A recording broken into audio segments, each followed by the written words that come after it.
এটার থেকে ইম্পর্টেন্ট লাগে এটা ভাই।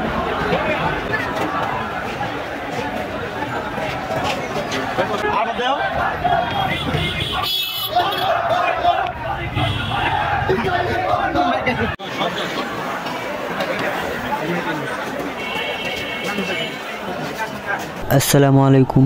ফিলিস্তিনের গাজায় চলমান গণহত্যা ও জাতিগত নিধনের বিরুদ্ধে প্রতিবাদ জানাতে বাংলাদেশ রাজধানী ঢাকায় সোহরাওয়ার্দী উদ্যানে মার্চ ফর গাজা কর্মসূচি পালিত হয়েছে। নানা রকম পোস্টার, ব্যানার, প্ল্যাকেট এবং বাংলাদেশ ও ফিলিস্তিনের পতাকা সহ বিপুল সংখ্যক মানুষ এতে অংশগ্রহণ নিয়েছে। প্যালেস্টাইন সলিডারিটি মুভমেন্ট বাংলাদেশ নামে একটি প্ল্যাটফর্মের উদ্যোগে মার্চ ফর গাজা কর্মসূচি ডাক দেওয়া হয়। বিএনপি, জামায়াত ইসলামী, জাতীয় নাগরিক পার্টি এবং এনসিপি, হেদায়েতে ইসলামী বক্তাসহ নানা শ্রেণী পেশার মানুষ এই কর্মসূচিতে একাত্মতা জানান।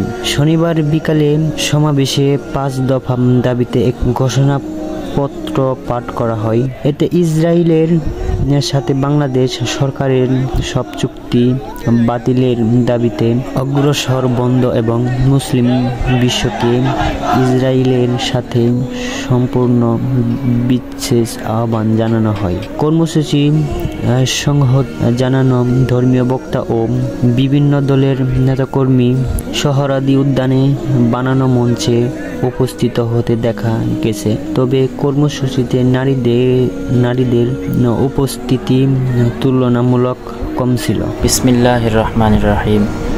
গাজা উপত্যকায় ইসরায়েলের অবিরাম বোমাবর্ষণ ও হামলার মধ্যে ফিলিস্তিনিরা সামাজিক যোগাযোগের মাধ্যমে শেষ বার্তা ও বিদায় চিঠি লিখে রেখেছেন।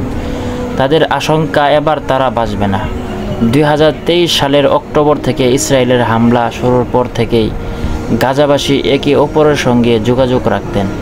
ইসরায়েলের আক্রমণ ও তাদের দৈনন্দিন জীবনপথের কথা বিশ্ববাসীকে জানাতে সামাজিক যোগাযোগের মাধ্যমে ব্যবহার করে আসছেন।